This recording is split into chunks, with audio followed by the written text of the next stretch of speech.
Hi, this is Aziz Khan, and in this video we will learn about some frequency slicing or frequency addition, that how we can split a bigger frequency channel in small chunks, or a small frequency channel we can add some channels, make a bigger chunk. So let's try to dive in this a bit. I will start by saying it a bit confusing because this is not something very easy and straightforward. It looks quite easy and it is quite easy as well, but when you are trying to do it in a scenario where you have working channels, a lot of them, and then you are trying to add some channels, make a channel, then the problem happens only when you start getting some interference or other issues. Then you become a bit of that you start thinking that, okay, how should I do it that it become in kind of best way. So first of all, let me try to guide you that how it is usually done or how it should done. Basically what happens in that, in the microwave radio transmission world, we have some planning guys. Most of the time the planning guys have access to the planning resources, like they have a planning tool, and then there are operation guys. Operation guys, they have the radio NMS. In some of the cases, planning guys also have some access to the NMS. In that case, some came a bit easy. I will tell you how they become. But in most of the cases which I have seen, the planning guys, they don't usually have the access to the NMS, so the things remain a bit difficult for them. So let's start by exploring that. Okay, from where we can basically get the information. So one way of getting the information is that if you have the access to the NMS, then for every radio, the NMS has enough information built into it. If you go in the NMS and if you try to give the TX frequency channel, try to assign the channel, you will come to know that NMS is providing you some kind of resources, some kind of help. NMS has the ITU grid built inside because it's very simple math. When we try to do it personally or physically, then it becomes a bit of complex, but in actual it's very simple one-to-one formulas which are put inside the NMS system. So in NMS you can easily assign a frequency, but as I was telling, that this is not the case usually for the planning guys who are sitting on a terminal. Like when we will be using those kind of Pathloss files, you can create different type of frequency assignments for you, and then you can save it. Most of the guys, they have it. You can find it on some while doing some googling as well. You can find some ITU recommended channels.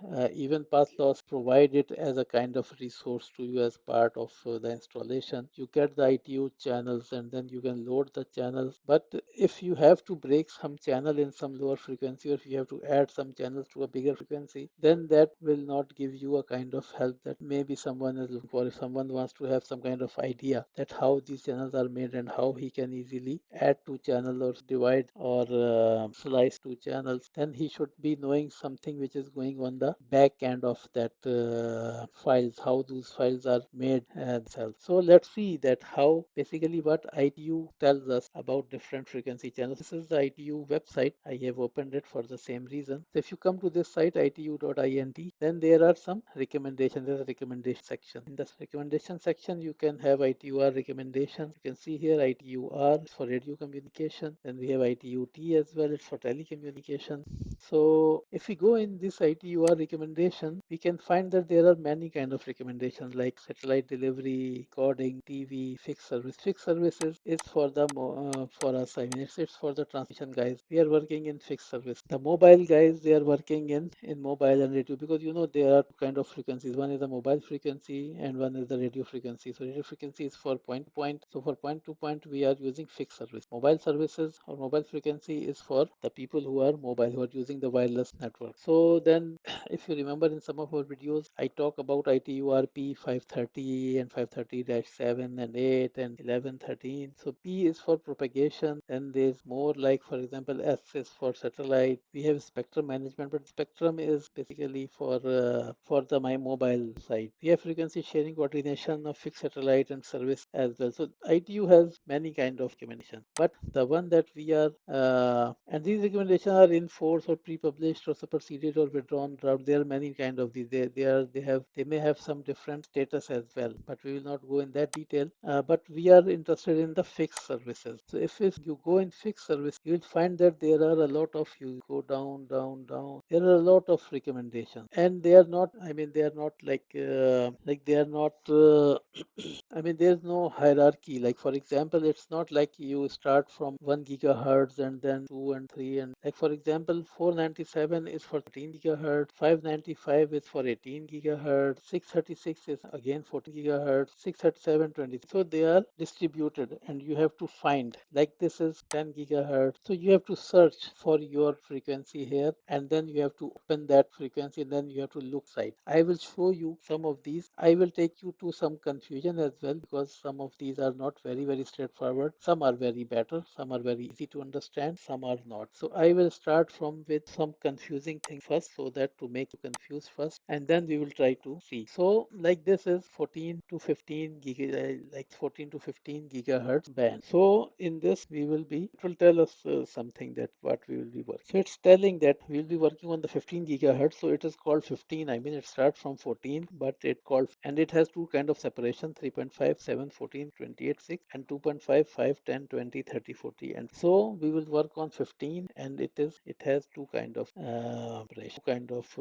what we can say is that arrangement of okay. Now the number of channels in the n is should be the number of channels, and based on how what is the frequency separation, like what is the bandwidth that we want to use. N can be n 3.5, n 7, n 14, n 28. So this number will designate that which frequency bandwidth you are using. I mean, how much should be the difference between one channel to the other channel, and n is the number of channels. So based on this, we have these two frequencies because we know in transmission we have a TX from one side, I mean TX low and TX high. So we have in a single band, we have then two bands. One is the high band, one is the low band, though both are part of a same band. Like in 15 gigahertz, we have some channels as 15 low, some channels as 15 high. So this is the frequency, this is the formula for the lower channel, and this is the formula for the higher channel. So if you can just see here, one main difference, like this FR, this also has a FR. This has 28 and this also has some kind of 28 and let's assume that it's not very much different. But this has 3626. One extra number is added. While this A here can be 2688 for the band starting from 14.4 and 2786 for the band starting from 14.5. That's why this A is put here because it can have one of these two values. N is the number of channels. So if you are on 28 megahertz and in this band which starts from 14.4, n can be 16, but if you start from 14.5, then n is 15. So it means you can have 15 channels if you start from 14.4, and you will have 15 channels of 28 megahertz if you start from 14.5, and this A should be 2688. So we can see that it's almost 900 megahertz difference between these. Like this number is 2688 and this number is 3626. So the difference between these numbers is around 950 megahertz, something, I mean, not exactly, but so this is a kind of shifter frequency, or this is the frequency shift between the TX low and the TX high. But it's not written in a very simple form here. You have to assume or you have to calculate it. So this is, you can say, some kind of problem in 15 gigahertz. That's why I show you 15 gigahertz first. It's a bit difficult to understand. But if you understand it, I mean, then you will, if you grasp it, then you will, then it's not something very difficult. It's very simple formulas. Like F1 should be made if you put the reference frequency here, if you put the A value, and then for the first channel you put 28 as only 28. For the second channel you put 28 into 2, then 28 into 3, then 28 into 4. So you just change the value, you just add another 28 and you will get another channel, the next channel, like channel 1, channel 2. F1 should be FR plus A plus 28. F2 should be FR plus A plus 56. That's how it will be increasing. The F dash 1 should come from the same FR, but you should add 3626 first, and then you will minus the 28 from it, and then you will minus the 28, another 28. I mean, like, you will minus 56 from it, then you will minus. So based on all these calculations, you will get a lower channel and a higher channel, and then you can make all the channels from. Here is, it has shown shown this in a kind of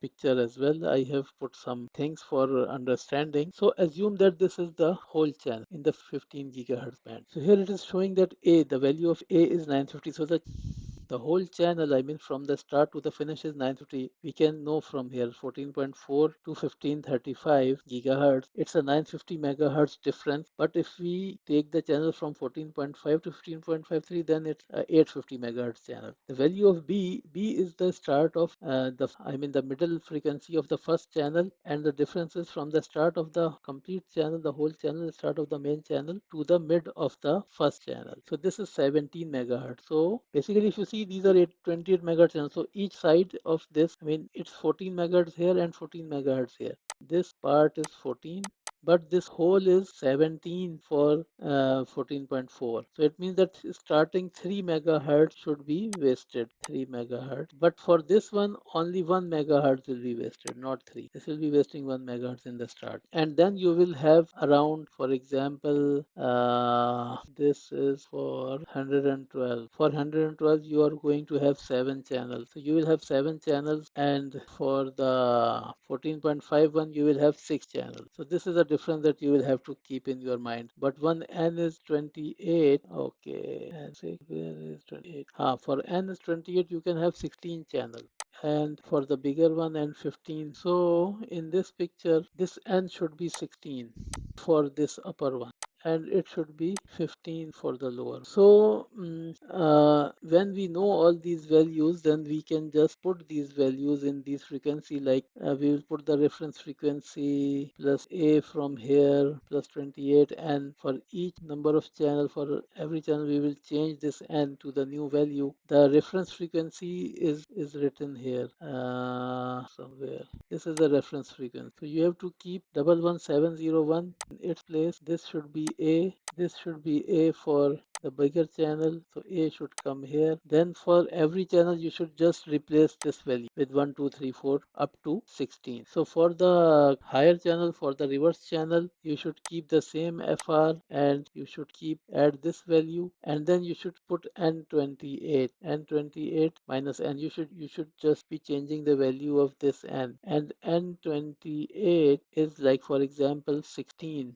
for this one and 15 for this one. So it will be like minus 28 to 15 minus 1, then 15 minus 2, then 15 minus 3. So in this way, you will iterate through this formula to make the reverse channel. So it's not very difficult. Maybe the way I'm telling it may be a bit of confusing for you, but it's not that difficult. It's quite easy. But generally, you can make some kind of Excel sheet to make these formulas, or you can use your NMS powers, or you can, like I will show you, the newer version of Pathloss. It also gives you some kind of help in that.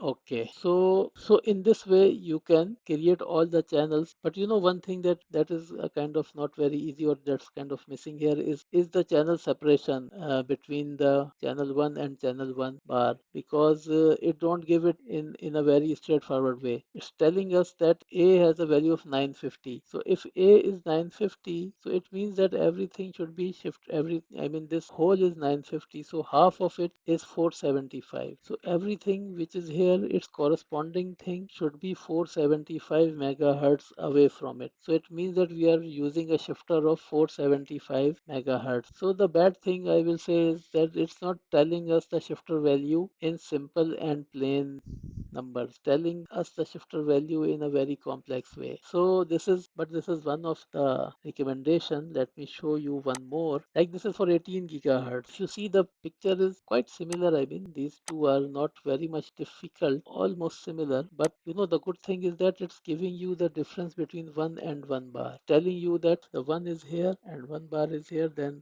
this difference is 1120, and here this difference is 1010. This is the 18 gigahertz shifter that I have also used, I mean, in my working, when I was working some projects, usually we use 1010 shifter for 18. So here we can see that the shifter value is very simply written. We can understand this value we don't have to do any kind of magic to get this value. But in this one, it was a kind of difficult way to get the value. So this was I wanted to point out that different kind of recommendation have some different ways. So if you're looking for some specific recommendation, it's better that you go through 3-4 recommendations. You make yourself used to those recommendations so that if some information is missing in one, then you can get it through some other one. I mean, because you know the formulas or the working is almost same. There are some small difference, like for example, these are interleaved arrangements. So it means that 1 and 2 they share some spectrum. So you should keep these kind of things in mind. For example, if you are using an interleaved frequency, then generally we don't recommend to use the overlapping. You should use the odd or the even number. You should use 135.7 or 246, because if you use 1, 2, 3, 4, 5, 6, 7, then 1 or 2 should overlap, 2 and 3 should overlap. So this should be in your mind, that what you are using, how it is being made, and how it is working. When you are using, for example, if you are using ITU recommendation F59511, which is written here, and you are using interleaved arrangement, then you should keep this thing in your mind, that okay, it works in this specific way, that the frequency channels are interleaved. Here, let me show you one more, which is a kind of good thing. This is the kind of good thing for our question as well. Basically, one of my friends has asked me that how we can slice, how we can slice different channels, or how we can add different channels, make a channel. So like this picture is a very good picture. I mean, it's showing you that, for example, these above channels, these are 224 megahertz. Then these below channels, these are 112 megahertz, then 50 megahertz, and 28 megahertz, and 14, 7, and then 3.5. So from here you can see that how these channels are. You can understand these channels. I mean, in your mind, that okay, how they work. That for example, you can see very clearly here that okay, you have 1, 2, 3, 4, 5 channels, 224, but here you have 10 channels, 112. So it's that 5 channels became 10 channels, then these became 20, 40, then 80, then 120. So it gives you some kind of picture that okay, how it's working. But again, like in this picture, the shifter frequency is not written in simple way, but it's written in a bit of difficult way that we saw first. But here the good thing is that the duplex separation is written separately, like saying that okay, whatever is coming down, the duplex separation is 1232 megahertz. So it means that difference between this channel and this channel is 1232 megahertz. So this kind of information on how to, like for example, this is now working with 1008 megahertz. Like let me see, this is also showing these frequencies. So as I was telling, that in some of the ITU recommendation, fetching the values is a bit easy, and in some it's a bit difficult. But at least you should know that how we can slice the channel, because if we have a channel, then we know that how to slice, and slicing is done based on these is very simple formulas. You should just use these formulas and you can slice these automatically. One good thing is Pathloss is that in Pathloss 6 is that you can put these values, like you can put the first high value, then you can put the TX, RX spacing, and then you can tell the channel spacing, like how much is the size of the channel itself at high 28 megahertz or 50 megahertz, and how many number of channels you want to make. Then based on these values, it can create the slices for you. Like it will tell you that in 20, for 20 megahertz, how many channels you will have and what should be the value of each channel. So this is one good thing of Pathloss 6. You can make the slices, like for example, this same I have in 50 megahertz. I can make it in 28 megahertz, and I can make 16 channels. I will ask to generate. So it has generated for me 16 channels, 1930, and so in this way, this is a good tool to take a big chunk and make slices of it. Like I can 14, it will create 32 channels for me. And then I can save this frequency plan. From here, I can save the frequency plan and I can use it later. I can make different frequency plans. I told you that Pathos itself has the ITU frequency plans in it that you can also use. One other question is that was that how we can add two channels. So let's take this example. For example, we have these two channels of 14 megahertz, and the previous thing that we were talking about was kind of simpler. We have a bigger channel and we want to slice it. So for that, we know that, I mean, that if we have, for example, a channel from here, from start to finish, we have a channel, then we have these formulas, and based on the formulas, we can slice the channel. But it's the other way around. If we have two channels, for example, and we want to know that what will be the resultant channel out of it. So let's first try to take something like, for example, we have to know that what are these values so that we can do this calculation. So generally we know that the middle of a channel, because that's why we are choosing that channel, we should know, we should have these two values. Like we should have a value here. I can guess the value for this because this is 14.4 and we see that this B is 17. So this point should be, we are assuming that we are in this band. So this middle point should be on 14.417 because this B is 17 and this starts from 14,400 megahertz. So this is 14,417, this middle. And now this point is 14 megahertz away. So this should be 14,431. So we know these two values.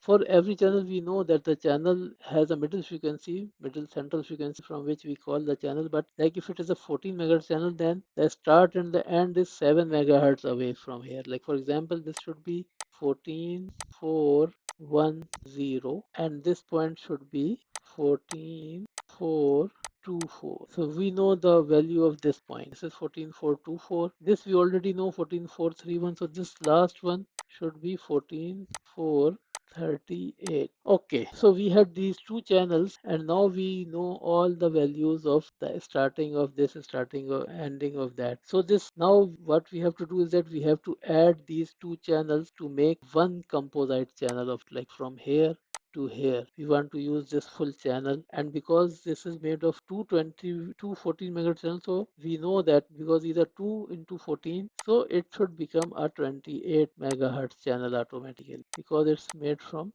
2 times 14. And the center frequency we already know, we already calculated here. Because of this channel, we add 7 to this channel, or we can say that we remove 7 from the second channel, so we will come to the same place. So the central frequency of this channel should be 14,424 and it should become a 28 megahertz channel. So this is how we can add two channels and use them. For example, if we have these two channels and we were using them separately but we want to add them collectively, then what we will do is that we will just add these two channels. I mean, we will assume that the frequency or the bandwidth is doubled and we just need to calculate the middle of the frequency. The middle frequency should be called as the frequency of the channel. The frequency, like for example, if it was a 14,417 or 14,431, but now we get a channel of 14,424 and this channel now is a 28 megahertz channel. In the same way, we can add any 2, 3, 4 channels and then we can make a bigger channel out of it. So I hope that this should be a bit confusing and then should be a bit easy. And at least now you know that if we want to have a frequency of our own, or if we want to learn about frequencies, then what is the way. Generally, all the NMS have a kind of the data built into them, but there are other resources from where you can find the back-end information or the first-hand information about how frequency splicing, frequency channeling is actually done and how it is used. So I hope that you should have learned something out of it. So let's meet in some other video. Goodbye.